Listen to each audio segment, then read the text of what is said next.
नमस्कार, मी सोनाली वक्रतुंड रेसिपीजमध्ये आपलं मनापासून स्वागत आहे. आणि आज आपण पाहणार आहोत उडीद वडीची झणझणीत अशी भाजी. चला तर मग यासाठी लागणारं साहित्य पाहूया. कांदा, टोमॅटो, आलं आणि लसूणची पेस्ट एकत्रच केलेली आहे. उडदाच्या वड्या, 2 चमचे तांदळाचं पीठ, अर्धा चमचा मोहरी, अर्धा चमचा जिरा, मॅगी मसाला पाव चमचा, लाल तिखट पाव चमचा, काळा मसाला पाव चमचा आणि हळद पाव चमचा. तर इथे तेल आपलं गरम झालेलं आहे, तर त्यामध्ये जिरा आणि मोहरी घालून घेऊया.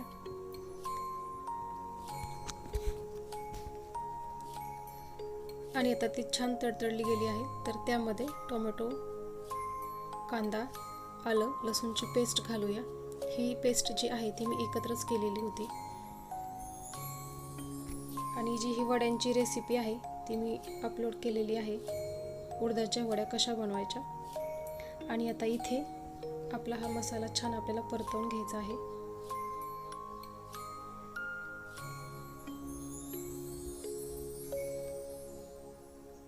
तर ही उडीद वड्यांची जी भाजी आहे ती खूप छान होते, टेस्टी पण राहते. आणि ह्या वड्या 1 ते 2 वर्षापर्यंत छान टिकून राहतात.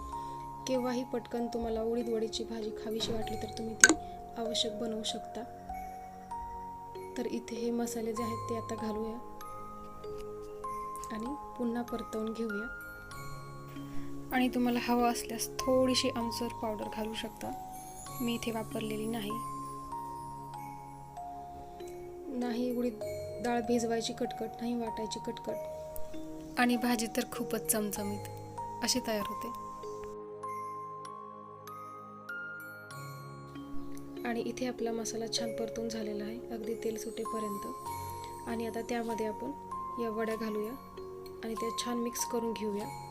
ह्या वड्या ज्या आहेत ते या स्टेजला घाला, कारण हा जो मसाला आहे तो पूर्ण वड्यांना लागला पाहिजे. कारण वड्यामध्ये आपण मीठ घातलेलं नाही त्यामुळे. आणि आता इथे चवीनुसार मीठ घालूया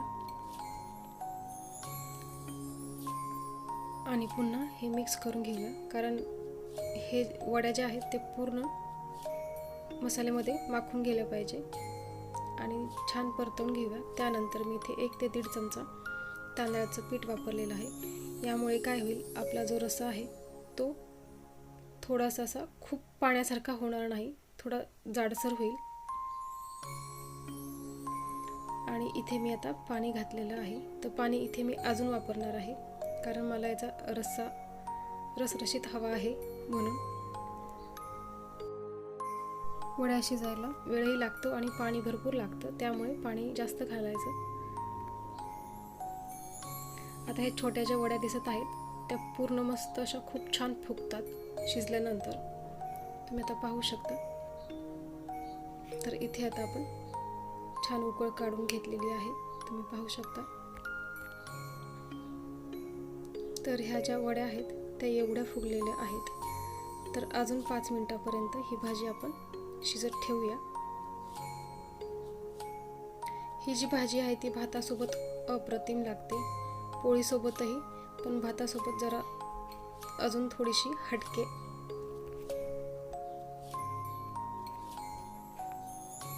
आणि भाजीला रंगही खूप सुंदर आलेला आहे.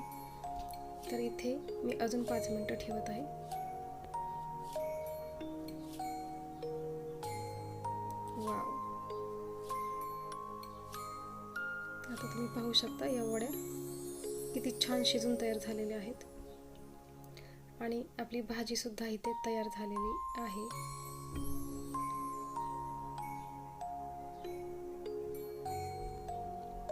तर आता आपण इथे एका प्लेटमध्ये ही भाजी आहे ती सर्व करून घेऊया. तुम्ही पाहू शकता या वड्या खूप छान शिजून तयार झालेल्या आहेत. तर इथे आपली रसरशीत उडीद वड्यांची भाजी तयार झालेली आहे आणि चमचमीत सुद्धा. तर उडीद वड्या कशा करायच्या याची रेसिपी तुम्हाला बघायची असेल तर तुम्ही माझ्या चॅनलला जाऊन नक्कीच बघा, ती रेसिपीसुद्धा मी अपलोड केलेली आहे. आणि तुमच्या मैत्रिणींना, नातेवाईकांना ही लिंक जरूर शेअर करा. आणि ही रेसिपी आवडली असेल तर लाईक करा, शेअर करा आणि सगळ्यात महत्त्वाचं सबस्क्राईब करायला विसरू नका. थँक्यू.